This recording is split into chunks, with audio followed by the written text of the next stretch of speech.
wherever you turn around, it's a sea. It's endless, raging sea.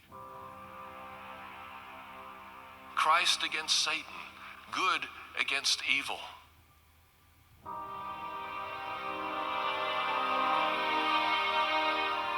We're about to discover the last deception of Earth's history.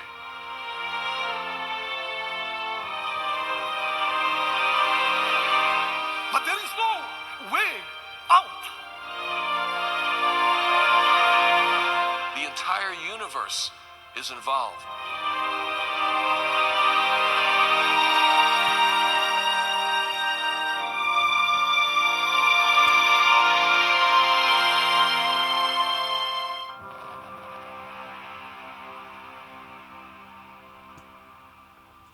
It is my distinct honor and privilege to warmly welcome you to this final day of the Biblical Symposium on Final Events. We greatly appreciate your participation through the various digital platforms this week. I also want to welcome, in the name of the Lord, the angelic host and the beings of heaven who accompany us today. It sounds a little weird to do this kind of welcome. Well, I do it because the inspired pen shares the following.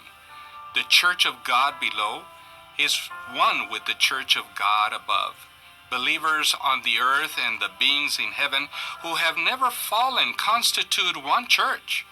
Every heavenly intelligence is interested in the assemblies of the saints who on earth meet to worship God. In the inner court of heaven, they listen to the testimony of the witnesses for Christ in the outer court on earth, and the praise and thanksgiving from the worshipers below is taken up in the heavenly anthem, and praise and rejoicing sound through the heavenly courts. This week, from this expanded digital platform, expositions of Christ's witnesses have been heard, and these testimonies have been heard in the inner court of heaven. In other words, in this virtual assembly here on earth, angels and unfallen beings from heaven have joined us, and the combined praise and rejoicing has reverberated throughout the heavenly courts. What a thought. What a solemn thought to know that the believers on earth and the beings in heaven are one church.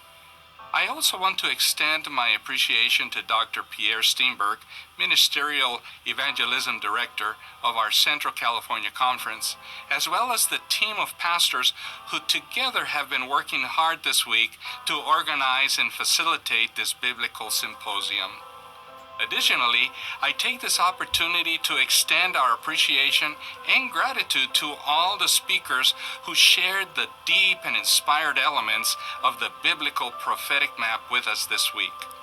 It has been our desire to motivate our Adventist church family to continue to hold fast to the faithful word of the Bible and to continue their preparation for the second coming of our Lord in a consistent and balanced way.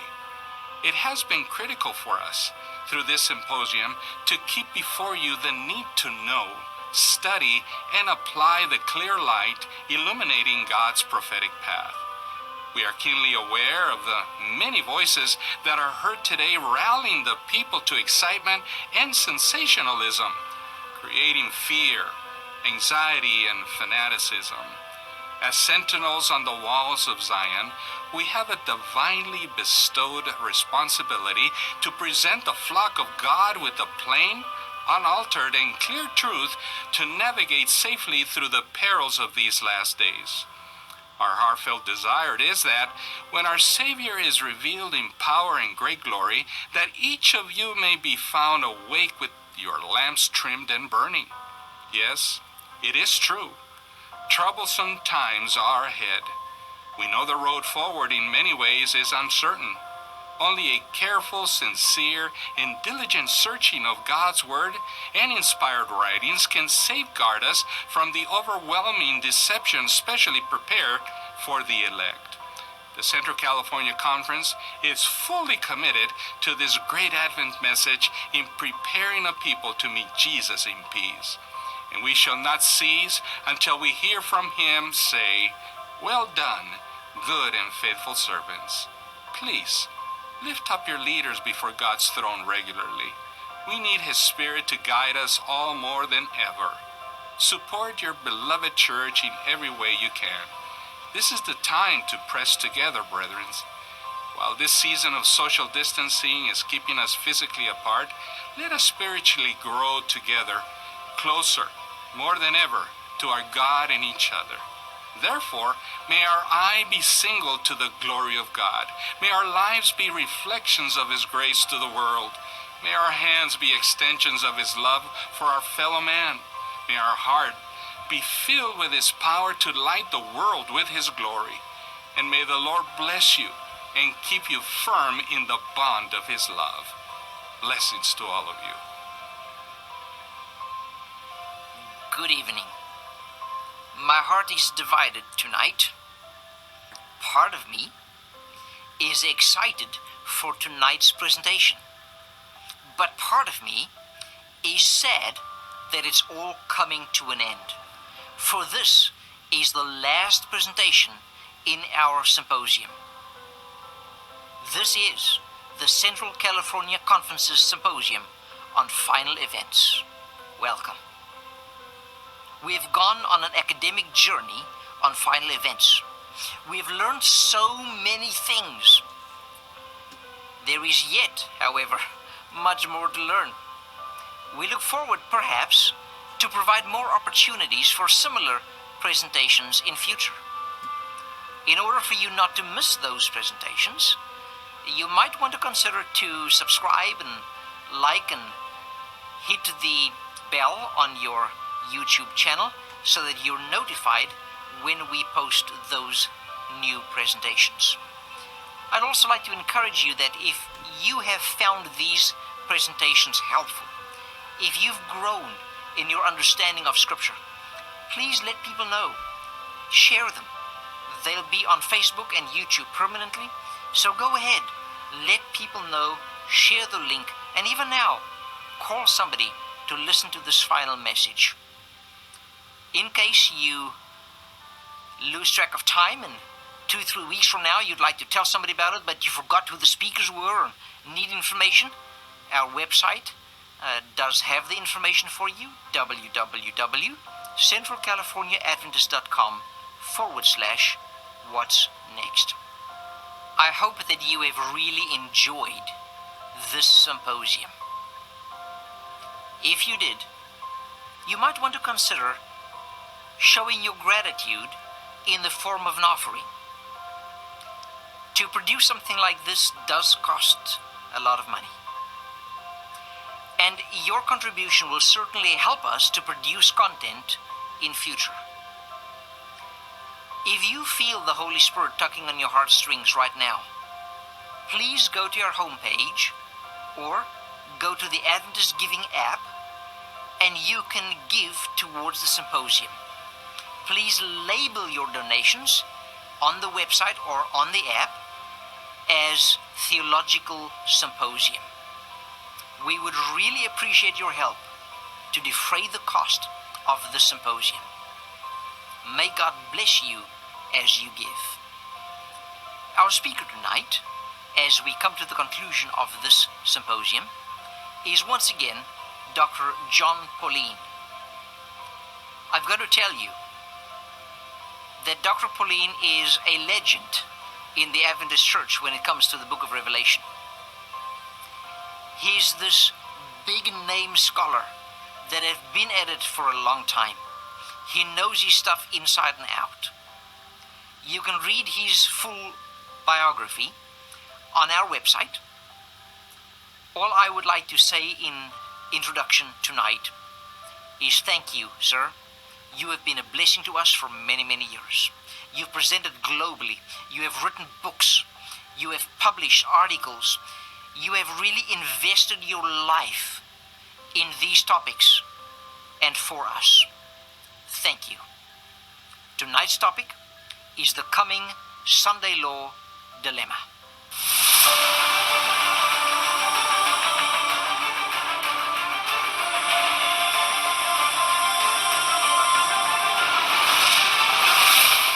The This is the third in a short series on the topic of Sunday laws in Bible prophecy, part of the prophecy seminar series of the Central California Conference. In the first part of the series, we looked at principles of biblical interpretation of prophecy drawn from fulfilled prophecy themselves, seeing how God moves from prediction to fulfillment, from prior action to later action. Then in the second part, we took a look at Revelation 13, which is the key text for many people on the idea of Sunday laws in the future. And then in this session, we'll be taking a look at the key statements of Ellen G. White, the Spirit of Prophecy, as they pertain to the subject. This has become a really popular topic among Seventh-day Adventists, and I think that's the case because it's, how should we put it, a clear, measurable sign. I mean, we would know that the American Congress would pass a national Sunday law. We would know that the president signs it. And if something that clear and that measurable takes place, I think most Adventists would say, wow, this has got to be the final events, time to get ready if we're not ready already, and so forth. Very attractive idea. But is it accurate? Will things in fact happen exactly that way? That is the question. God is not predictable, and as a result, we need to be careful in the use that we make of such ideas. So let's take a look at the evidence from the Spirit of Prophecy, but before we do, let me repeat the prophetic principles that we discovered in the first session of this series of 3. God is consistent. God is not predictable. God is creative. God meets people where they are. God spiritualizes history. And God uses the language of the prophets past and present to describe that future. Fulfillments are clearest as or after they occur. And finally, being aware of the distinction between classical and apocalyptic prophecy. And we concluded that Ellen White's style of prophecy is classical rather than apocalyptic, and we'll do a little bit more work on that as well. We concluded the previous session by noting that the biblical evidence does not speak of Sunday as such, but it speaks about a counterfeit of the Sabbath being critical to the mark of the beast at the end of time. And we noted there's 4 possibilities, 4 options for a counterfeit. One would be a different day than the Sabbath, and Sunday would be an example of that. A second option is that every day is a Sabbath, which would mean that no day would have special significance. The third is that no day is the Sabbath. Sabbath was simply abolished by Jesus, and therefore we can worship on any day that we choose. And finally, some sort of legislation to forbid Sabbath keeping would be option number 4. So within exegesis of the biblical text, you do have options for understanding what the mark of the beast will actually turn out to be. When you get to the writings of Ellen White, however, things get much more specific.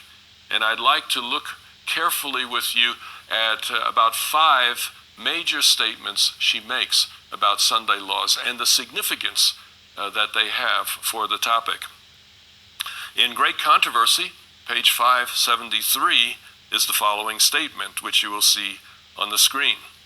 In the movements now in progress in the United States to secure for the institutions and usages of the church the support of the state, Protestants are following in the steps of papists. I just stopped there for a moment and notice she says movements now in progress in the United States. Remember when we talked about prophetic principles, that classical prophets are speaking to an immediate situation. There were things going on in the United States at the time she wrote that she felt were significant in relation to Revelation 13. Going down a bit further, it says that which gives greater significance to this movement is the fact that the principal object contemplated is the enforcement of Sunday observance, a custom which originated with Rome and which she claims as the sign of her authority. All right, so Ellen White said that the object of the events taking place in her day was the enforcement of Sunday observance.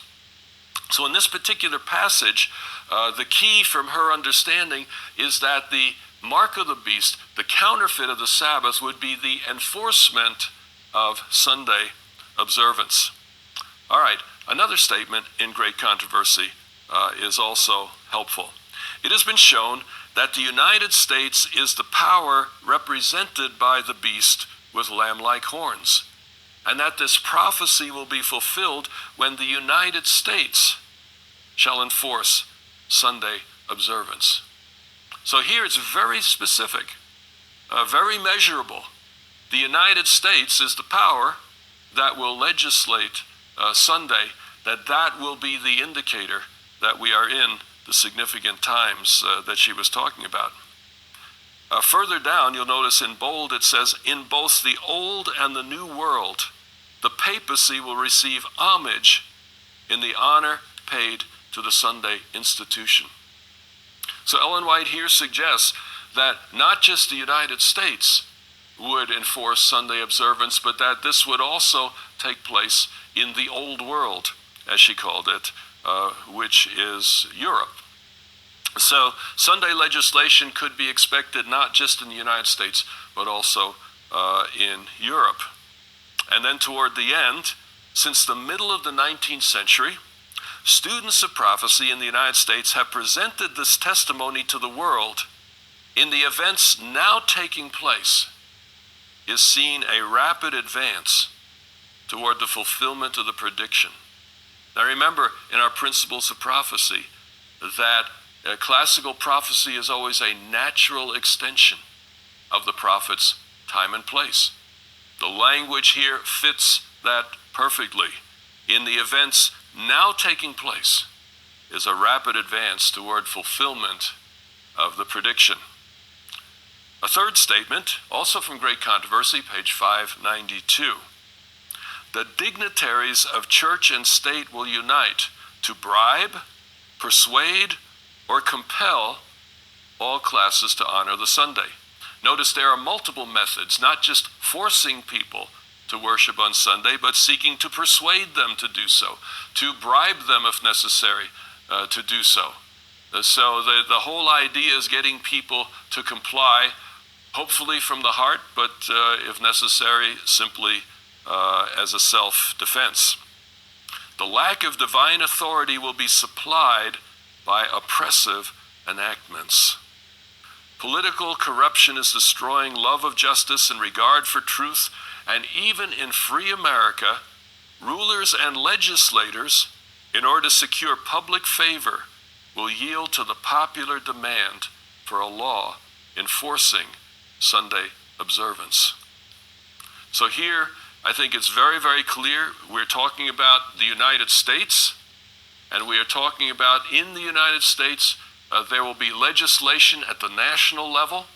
There's been legislation at the local level for centuries, but at a specific point in time, legislation at a national level will be kind of the trigger that the events of Revelation 13 are coming to be fulfilled.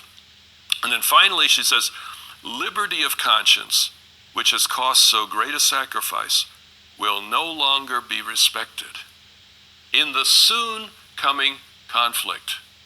So in her mind, this was not something that was going to happen way in some far future place. She understands that the things she is talking about are in action, in motion, and are to be fulfilled very, very soon.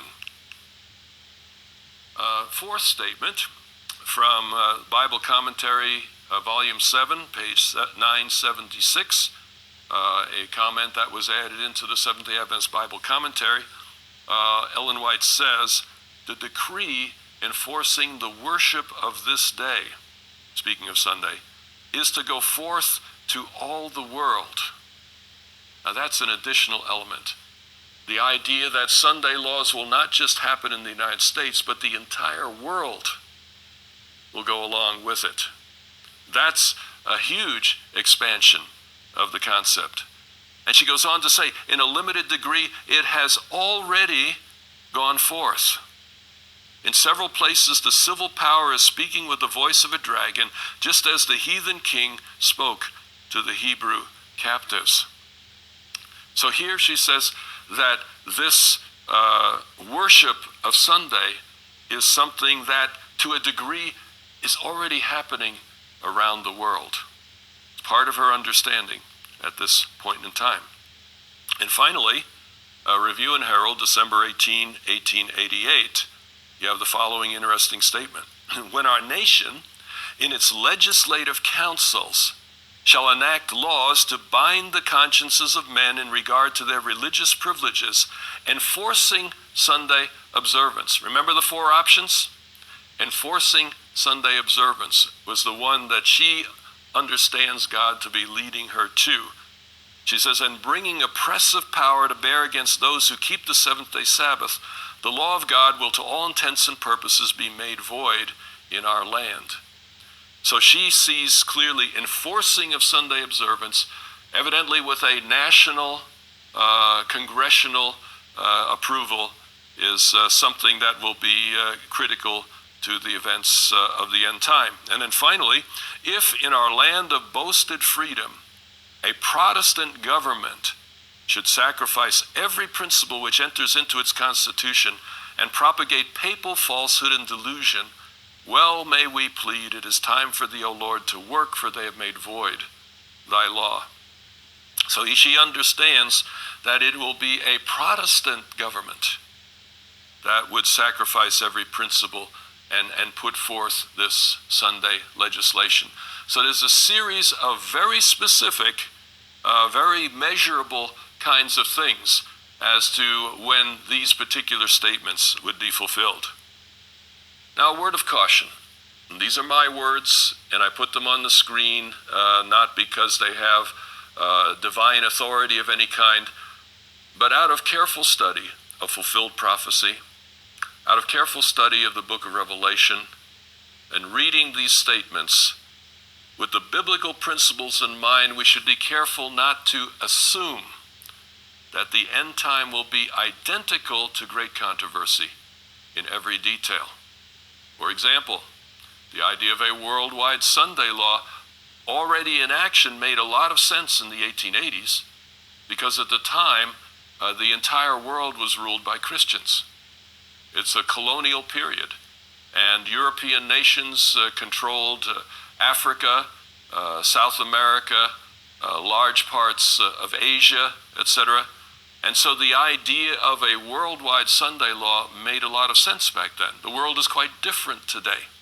So we should not assume that after the passage of more than 150 years, or about 150 years, that every detail would necessarily be fulfilled. Remember Isaiah 11. Considering both the Bible and world history, were Ellen White alive today, there's at least a chance that her depiction of the end would be different than it was in the 1880s. Now remember the scholar and the believer. Okay, this is the scholar speaking, not in any way calling into question the gift that God gave to Ellen White or the accuracy of what God would have shown her back when she wrote, but just noting that on the basis of fulfilled prophecy in the Bible, there is reason to say God is not always predictable. Let's take a look at those relevant principles. God is not always predictable. That means not every detail of a classical prophecy will necessarily be fulfilled exactly as stated. God meets people where they are. This prophecy is clearly given in a specific context of history, and it fits within that context. If the end had come in Ellen White's lifetime, I have no doubt that it would have happened essentially the way that she said. Number 6, God uses the language of the prophets past and present. It's a natural extension And we will see how great controversy fits perfectly with exactly what is happening in the world in the 1880s. Fulfillments are clearest after they occur. So I think we make a mistake in putting lines in the sand and saying it must happen exactly this way, when in fact we see God being creative, not always predictable, the natural extension, meaning that things have changed in the world. If God were giving a prophecy today, it wouldn't sound like what was given back then, because we're in a different world, different language, different circumstances, different time and place. And finally, as a classical prophet, Ellen White's prediction should be understood also as conditional. That as circumstances change, the fulfillment of Revelation 13 could take other forms than the ones that seemed so clear in 1888. So what was the immediate situation in which most of these statements were made? There were three threats that Adventists felt and that they felt America should be concerned about. In other words, Adventists back then were not just talking about their own situation, but they were saying America is changing, and America is facing three threats to its existence. So this is a powerful message, evangelistically. Threat number one would be Protestant apostasy. Adventists understood that the power of the United States was in its Protestant government, in its principles that were grounded in religious liberty, grounded in the Reformation, grounded in the gospel. And as Protestantism began to slip from its adherence to the Reformation, that this would bring into danger the principles of the Constitution, the very existence of the United States itself. So the apostasy of Protestantism from the Reformation was already visible at that point in time and was a major concern in the book Great Controversy. Second, Catholicism. Catholicism played virtually no role in the public life of the United States until the 1880s. In the 1840s, Catholics made up about 5% of the American population. But by the 1880s, they made up 17%. Immigration from Ireland and Italy and Spain and Poland began to bring in large numbers of Catholics. Up until that time, Catholicism had not played a role in the public square in the United States. But in the 1880s, when Protestants sought to bring forward a national Sunday law in the Senate, and people who know the situation may remember a Senator Blair, you can Google that, who introduced a national Sunday law around the year 1888. In that context, Cardinal Gibbon, one of the key leaders of North American Catholicism, threw his weight behind that. So for the first time, Protestantism and Catholicism were, so to speak, clasping hands across a gulf. It was something new in American history and became a centerpiece of what we see in Great Controversy. A third threat that Adventists saw to the United States was the rise of spiritualism.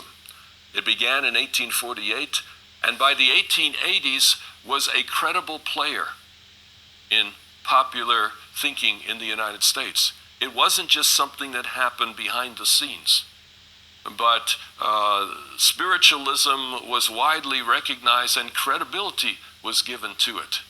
And so when Ellen White speaks about Protestantism reaching its hand across the gulf to grasp Catholicism and spiritualism, a threefold unity, that is a beautiful description of exactly the political situation of the United States in the 1880s when the Sunday law was introduced.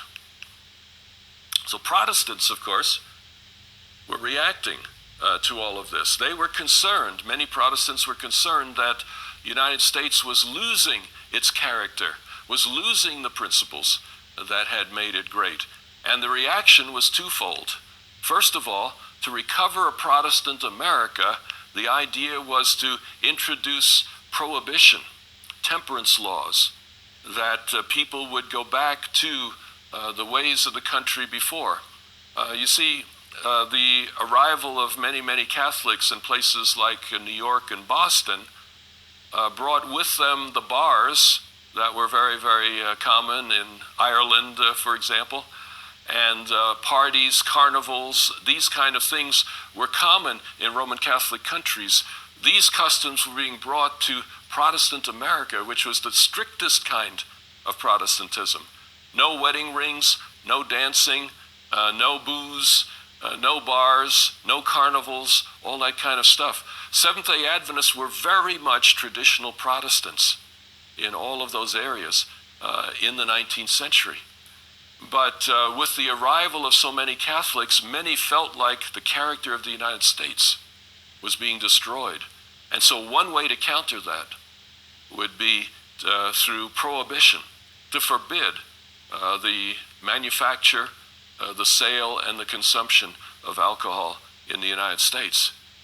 With that particular reaction, Adventists were very comfortable, and Ellen White actually went to temperance and prohibition meetings and lent her voice as a popular speaker to those movements. But a second thing was different. Sunday legislation was seen by many as the way to recapture the Protestant spirit of America, to recapture the principles of Christianity at the center of America's government. And here, Adventists beg to differ.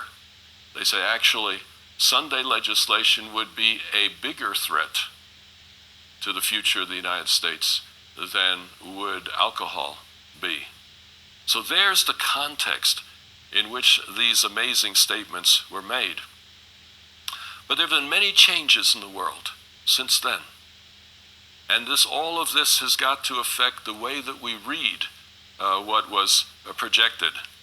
First of all, spiritualism rapidly lost its place in the public discourse in the United States. It still exists today.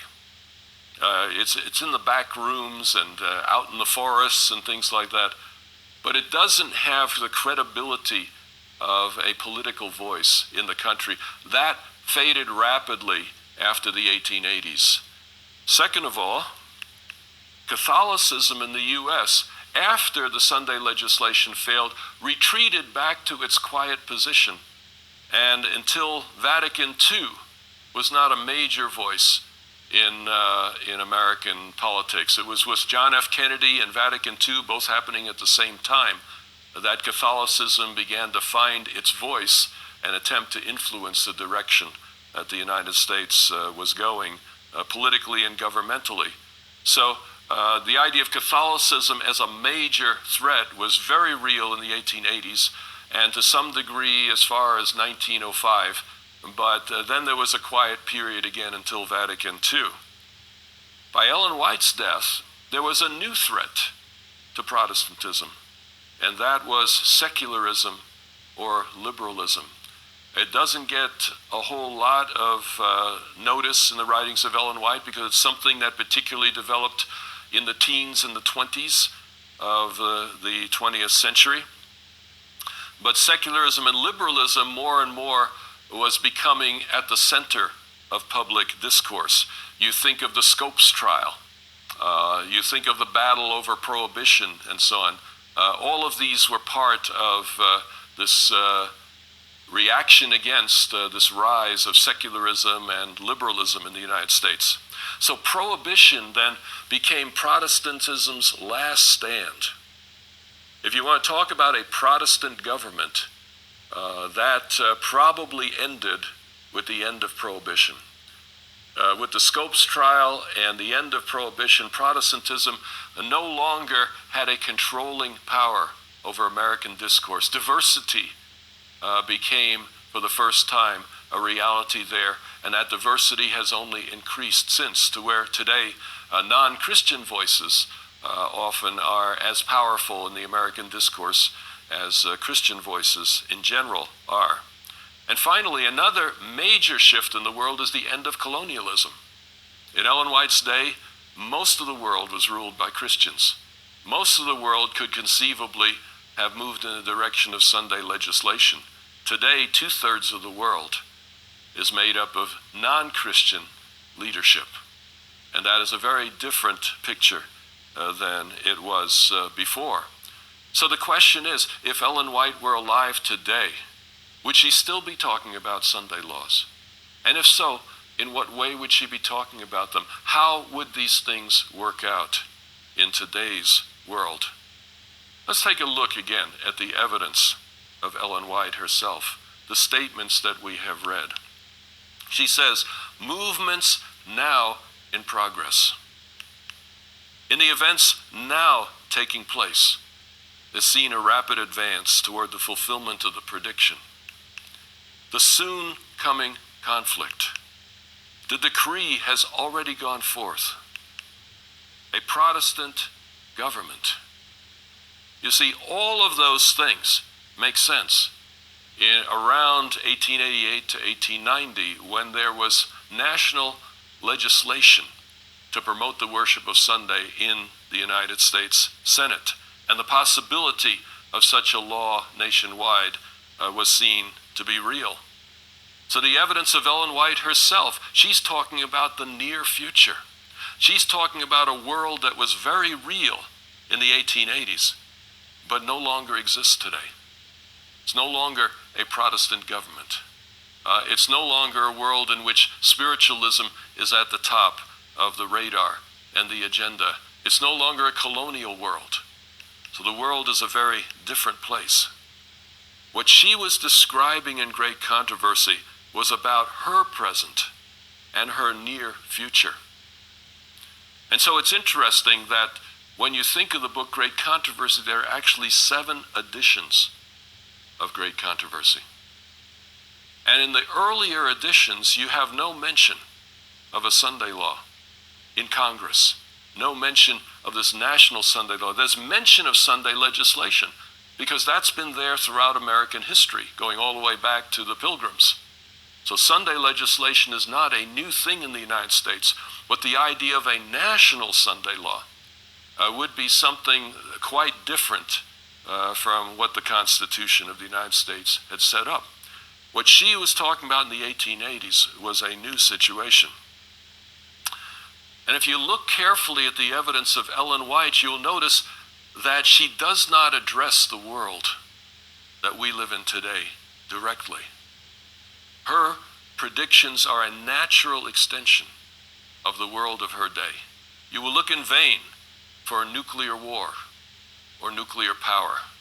You will look in vain for computers, internet, cell phones, space travel, world wars, Islamic terrorism, rise of secularism, the rise of postmodernism, and so on.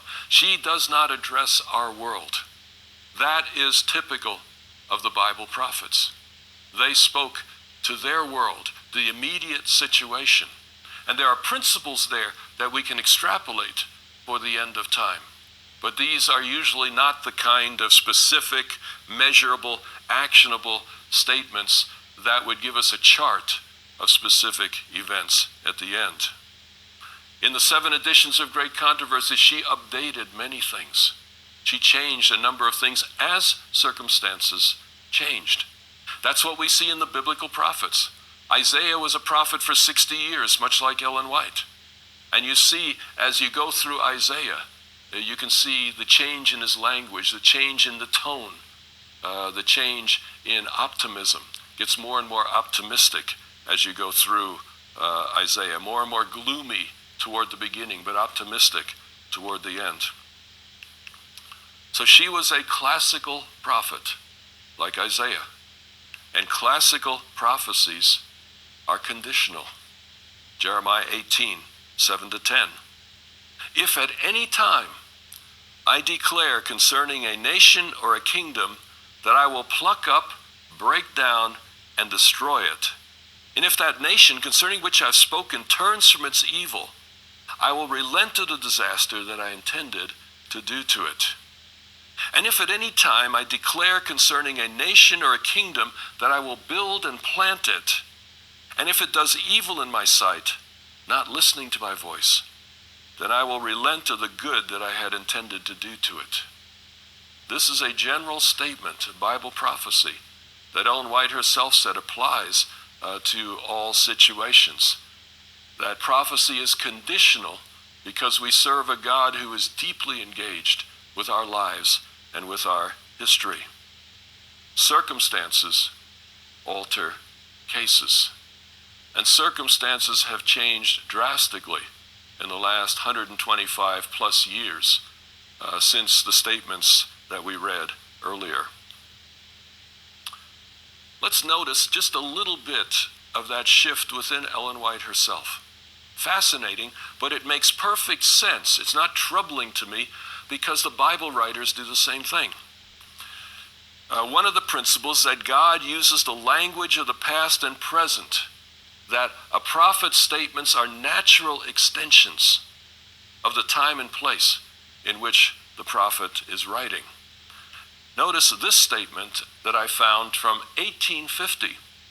So this is almost 40 years before the statements regarding national Sunday law in Congress and regarding the influence of Catholicism on the United States. Those statements all made perfect sense in 1888, 1889, 1890. But notice how she describes it in 1850. Then I saw the mother of harlots. In case you're wondering, that's a reference to Revelation 17, which she understood to be the great end-time religious alliance against the people of God. She says, then I saw the mother of harlots. She has had her day, and it is past. That's a stunning statement, because she's basically saying that Catholicism has had its day when it was in charge of things. That day is now in the past. Now that's not what she's saying 40 years later, but it makes perfect sense in 1850. Because in 1850, Catholics made up about 5% of the American population, and they had no influence on the government or on the main functioning of the United States. Within that time and place, 1850, this statement makes perfect sense. Catholicism is not going to be central if the Sunday law or any of that were to happen in the next few years. It is a Protestant government. As she said, her daughters, the Protestant sects, were next to come on the stage and act out the same mind that the mother had when she persecuted the saints, past tense. So she sees at that point that if the end were to come in the context of 1850, that it would be a Protestant move that would copy the kind of things that the papacy did in the Middle Ages, and that would lead us in the direction of that would be concluded. So in 1850, a different situation, a different time and place. Again, natural extension. Look at this statement, 1886. Before the statements about Sunday legislation, the Christian world has sanctioned Satan's efforts by adopting this child of the papacy, the Sunday institution. They have nourished it and continue to nourish it until Protestantism shall give the hand of fellowship to the Roman power. See, that's different from 1850. The idea of Protestantism working together with the Roman power. But notice this, then there will be a law against the Sabbath of God's creation. Remember the four options? Then there will be a law against the Sabbath. And it's interesting, if you look at the later statements, Ellen White did not fear Sunday legislation itself. She said, if they say you can't work on Sunday, fine, we'll do missionary work. Not a problem. But legislation against Sabbath worship would be a great threat. So you see that if you want to take seriously what Ellen White says, you want to take seriously the entire body of her work, the entire context, and in the light of Scripture. She often said, don't take my word for it till you understand what the Bible is saying. And what the Bible is saying is that the mark of the beast is a counterfeit of the Sabbath. But that can take a number of forms, as we see even in her own writing about this text. So it's exegetically defensible to say that Sunday legislation would depart of the mark of the beast. The evidence of Revelation is open to that. It's also exegetically defensible to say that legislation against the Sabbath might be part of that mark. 4 options: another day, every day, no day, forbidding of Sabbath keeping. Why is this important? It's because there are 2 ways to undermine prophecy. One way to undermine prophecy is to ignore it. To act like it didn't happen, to just say, we know better, we're not going to pay attention to some old book, we're not going to pay attention to some dead lady. We are serious about this world and understanding what's going to happen on the basis of science or any other resource that we have. Ignoring prophecy is a dangerous place to go for believers. But there's another way to undermine prophecy, and that is to over-specify the prophecy. To be too confident that we understand every detail in advance. And out of that confidence, putting charts together and they signifies events of the end in such a way that when the real thing comes, you miss it. You don't see it because it doesn't fit the expectations that you've put together. Now, the reason I'm concerned about this is I'm a scholar of first century Christianity. And in first century Christianity, exactly that thing happened. There were people studying the prophecies of the Old Testament about the Messiah. There were people who were making charts of messianic events, signs of when the Messiah would come. There were whole books written about it. How do we know? Because we have many of these books today. You can read them in English translation.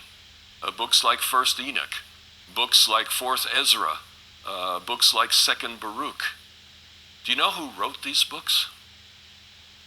They were called Pharisees. They were deep students of prophecy.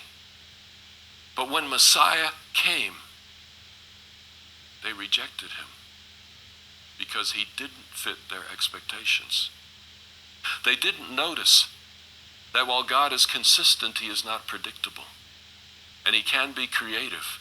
And he meets the prophet in the prophet's time and place. And the prophecies are a natural extension. After all, the messianic prophecies say Jesus will be a king like David. Well, how is he a king like David? Is he going to murder 201 innocent people? Is he going to commit adultery with one of his best friend's wife? No, probably not. To say that he'll be a king like David gives you a lot of ideas, but no specifics. He'll be a prophet like Moses. He'll be a priest like Aaron and Melchizedek.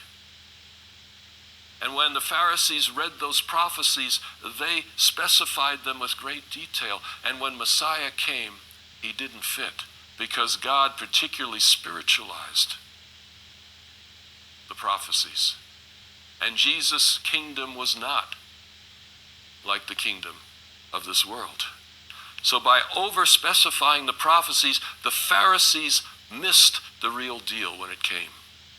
Could Adventists do the same thing? If we are waiting for a specific piece of legislation in Congress before we get ready for the end, we could be making a big mistake.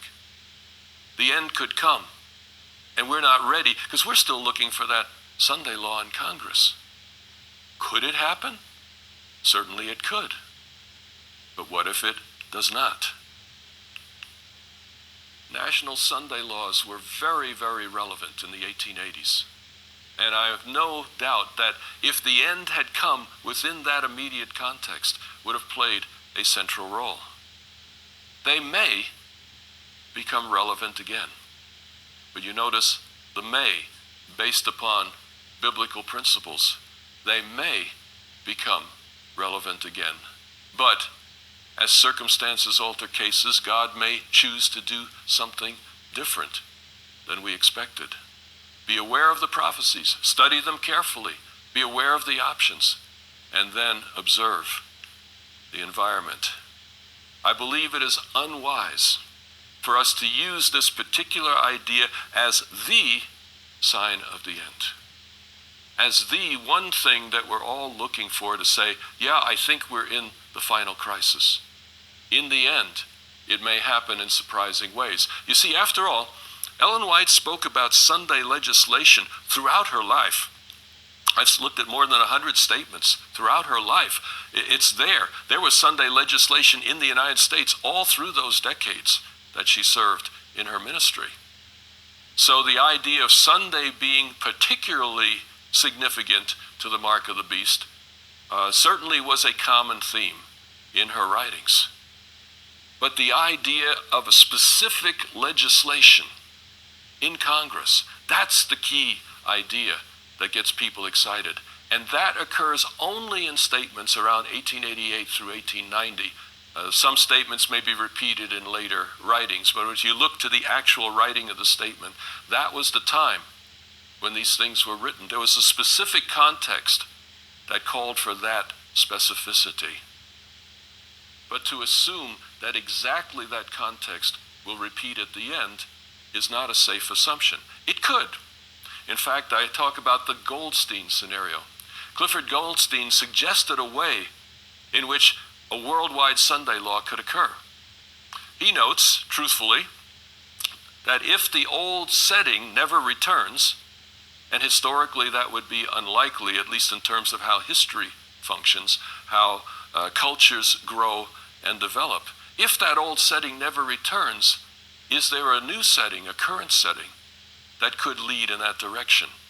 And he points out that all the great world religions anticipate some kind of future figure to complete the faith.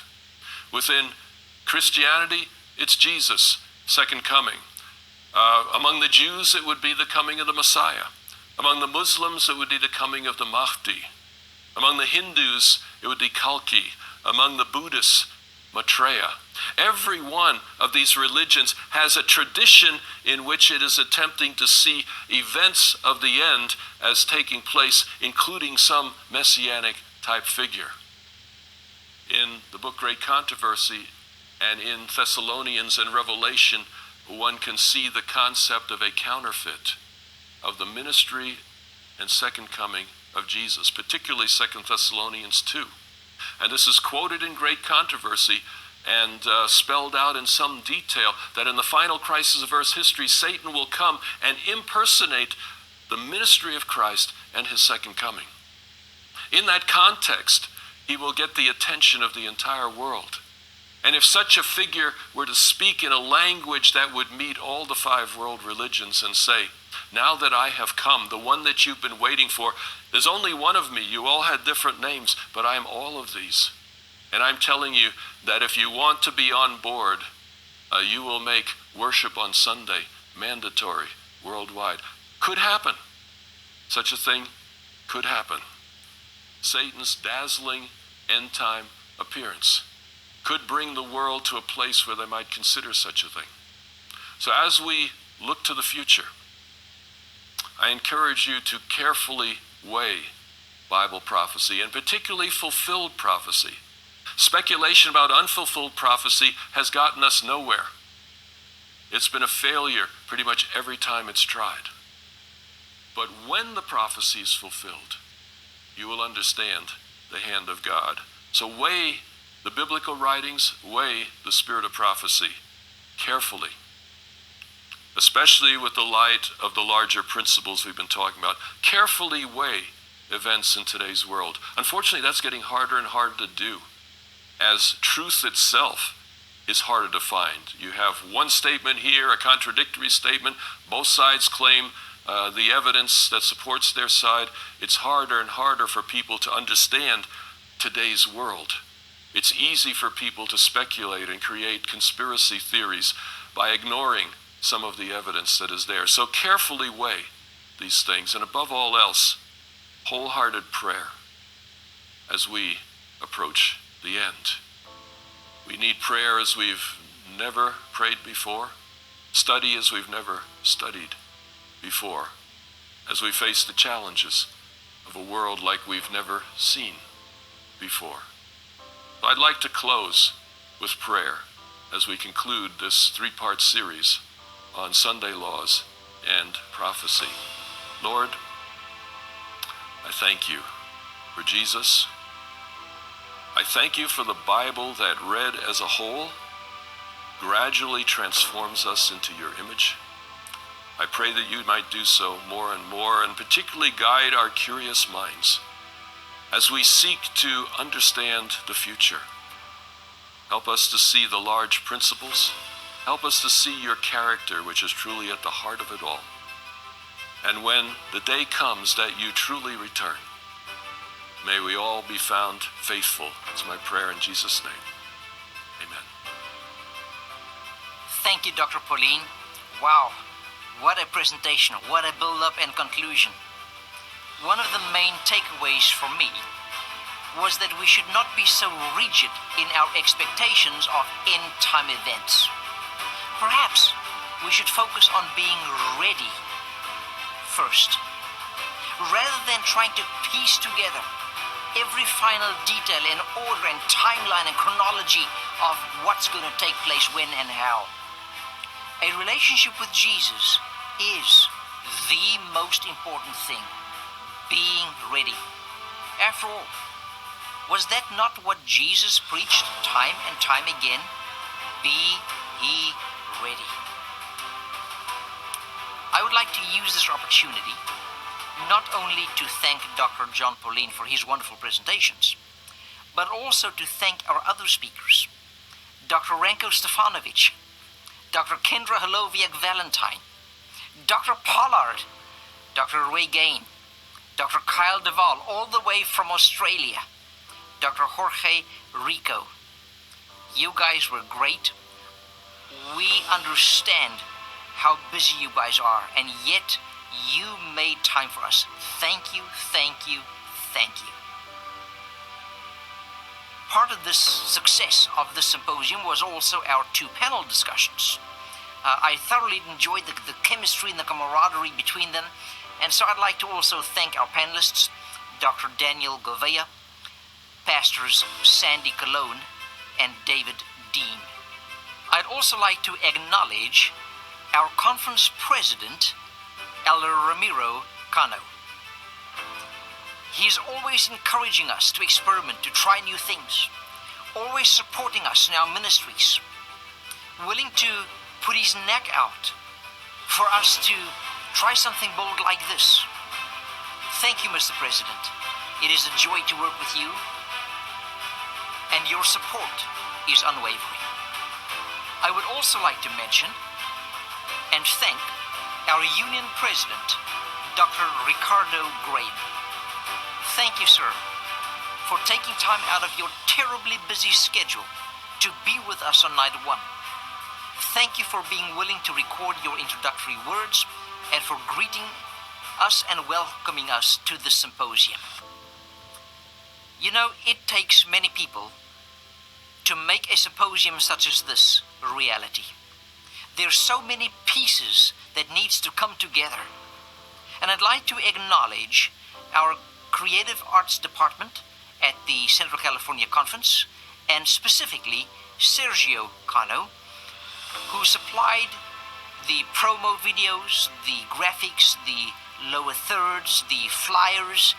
He is a true professional and gifted artist. It was a joy to work with you. Thank you so much that you partnered with us. I'd like also to thank my colleague from the Evangelism Department, Eddie Perez. This man has spent countless hours recording, editing, dealing with the minutiae of everything. You guys have no idea how much time he has spent. I would just like to thank him. Eddie, it is a joy to work with you. Thank you so much for not only being a colleague, but also a friend. We also had a whole symposium team, a prayer team, a technical team, a marketing team. So many of our pastors came together and collaborated to make this project work. Thank you all so much. We appreciate it, and I'm sure the audience at home would like to share their appreciation to all of you as well. I do want to remind you that there is an opportunity for you to help us defray the costs of this symposium. You can do so by using the Adventist Giving app or going to the homepage of the Central California Conference's website, where there's a place where you can give. And please mark your donation Theological Symposium. We would really appreciate your help to defray some of the cost.